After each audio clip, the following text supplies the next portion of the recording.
Atenção! Começa agora uma teleaula de Biologia do Ensino Médio. Você vai assistir a teleaula de número 49. Bons estudos!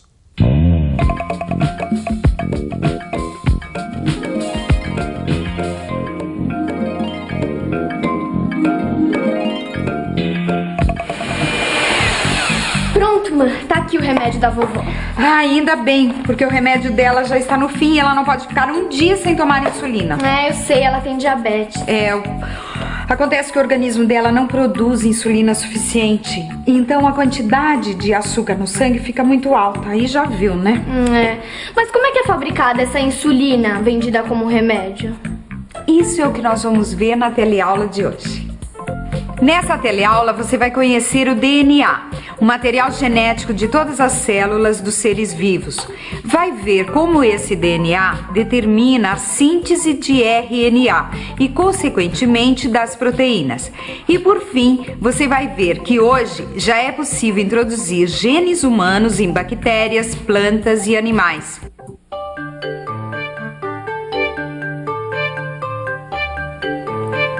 A forma mais antiga e ainda muito utilizada de se obter insulina é extraí-la de bois e porcos.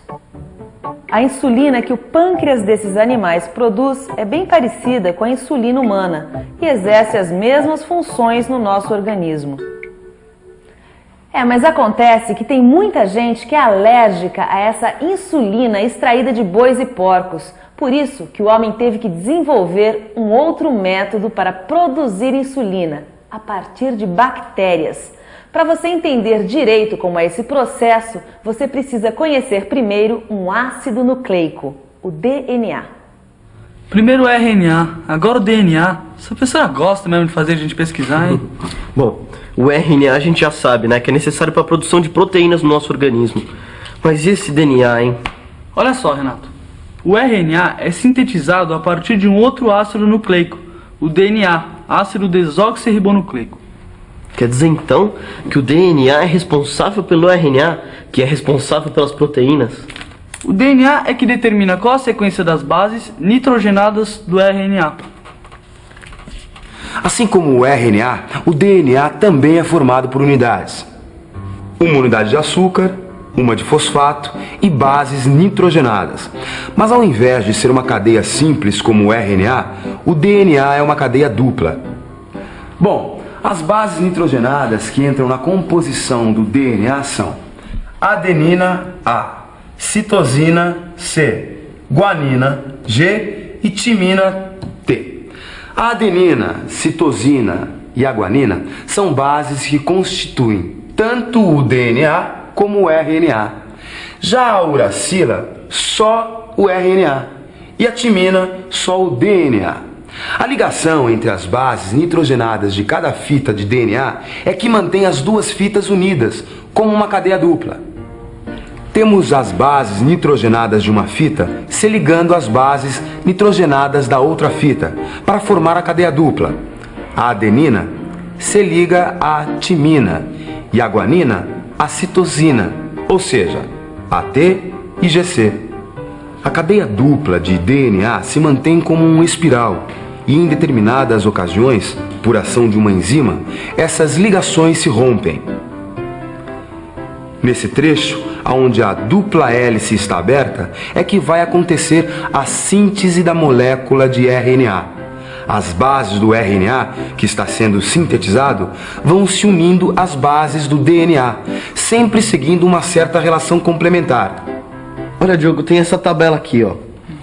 A adenina do DNA vai se ligar com a uracila do RNA, a timina do DNA com a adenina do RNA, a citosina com a guanina e vice-versa, a guanina com a citosina. Primeiro, vamos copiar o DNA, as duas cadeias do DNA. Se a gente considerar apenas a fita de baixo, o RNA sintetizado terá a seguinte sequência. O T do DNA se liga com o A do RNA, o A com o G com o C e vice-versa, o T com o A, até a gente chegar à seguinte sequência de RNA. Mãe, o que o Renato e o amigo dele estão estudando lá na sala?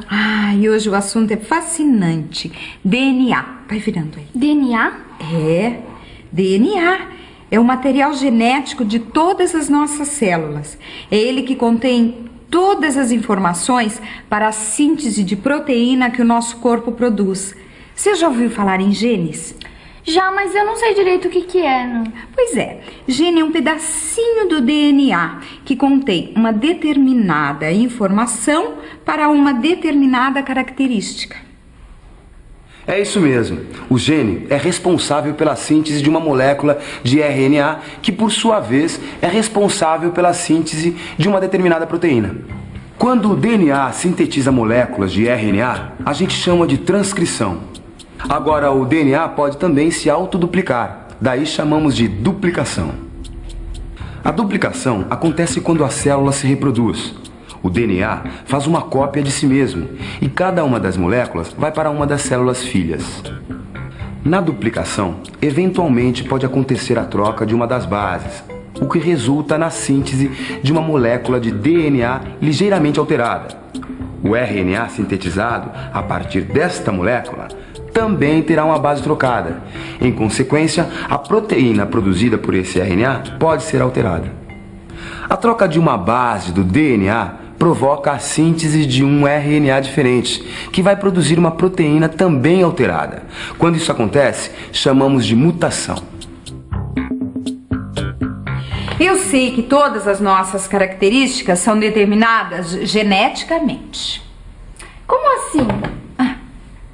Como assim? A cor dos olhos, a cor da pele, o jeito do cabelo, a produção de cada um dos nossos hormônios, o tipo de sangue, tudo isso está nos genes, nessas informações contidas no DNA. E essas informações são passadas de geração para geração. Então quer dizer que tudo que eu sou está nos meus genes, nos DNAs. Isso. E esses genes vêm de você e do papai. Exatamente. Metade da mamãe, metade do papai. E essas informações são passadas através dos gametas. Ah, os gametas também têm DNA? Claro, os gametas também têm DNA. Cada célula de um indivíduo tem cópias do seu DNA.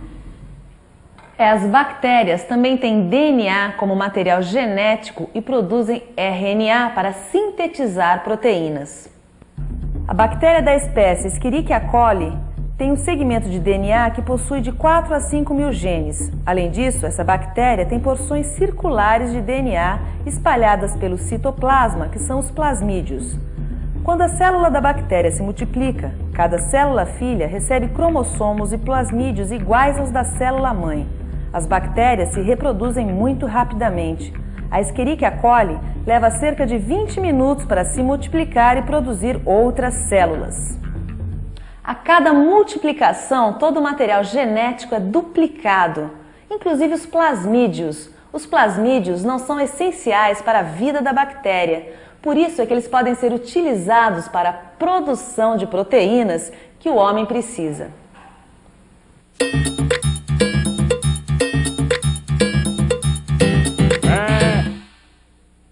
Você sabe onde essas bactérias vivem? As Escherichia coli vivem no nosso intestino, mas não fazem nenhum mal ao ser humano. São especialmente utilizadas em pesquisas de engenharia genética. Como fazer uma bactéria como essa produzir proteína humana que não está codificada no seu DNA? Essa é a questão. Por exemplo, para a bactéria produzir insulina, ela precisa ter o RNA específico para a insulina. E para fazer esse RNA, ela precisa ter informações no DNA. Acontece que o DNA da bactéria não tem essas informações para produzir insulina. Então como é que fica? Aí que entra a engenharia genética. Atualmente, é possível introduzir segmentos do DNA humano no DNA de algumas bactérias. Nossa, que legal, cara. Já pensou nisso? Dá para você introduzir genes de um ser vivo no outro. Mas como será que isso é possível? Existem algumas enzimas capazes de cortar o DNA em pontos específicos. São as enzimas de restrição. Essas enzimas reconhecem locais onde existem determinadas sequências de bases nitrogenadas e rompem as ligações, sempre nos mesmos locais. Assim, é possível cortar e isolar determinados segmentos de DNA que contenham informações para a síntese de uma determinada proteína. Ou seja, você acaba separando os genes do DNA. Com essa técnica, é possível isolar pedaços de DNA com os genes escolhidos, como por exemplo, os genes responsáveis pela síntese de insulina. Utilizando outra enzima, é possível introduzir os genes do DNA humano no DNA dos plasmídios da bactéria. Essa enzima refaz as ligações entre as moléculas de DNAs. Se o gene humano introduzido tiver a mensagem para a produção da insulina, depois de algum tempo, com a multiplicação e a duplicação dos DNAs, haverá muitas bactérias com o gene para insulina em seus plasmídios. Com esse processo, as bactérias se tornam produtoras de proteínas humanas. Se as bactérias forem mantidas vivas e em crescimento, elas se tornam verdadeiras fábricas de produtos que o ser humano produz e precisa. Além da insulina, podem fabricar hormônios de crescimento, por exemplo. Além das bactérias, a engenharia genética utiliza também outros seres vivos. Já é possível introduzir genes isolados em células embrionárias de plantas e animais. Esses genes introduzidos se incorporam ao DNA do ser vivo que os recebeu. Quer dizer então que daqui a pouco já vai ser possível a gente mudar o DNA de outros seres vivos? Ah, tá escrito aqui, ó. As perspectivas das pesquisas e do aprimoramento das técnicas de recombinação de DNA tornam possível corrigir doenças hereditárias. Esse processo chama-se terapia gênica. Nossa, eu não sabia que já dava pra fazer tudo isso com a manipulação de genes. Atenção, gêniozinhos. Bolo de chocolate da mamãe. Mas deve ser meio perigoso manipular genes de seres humanos, né?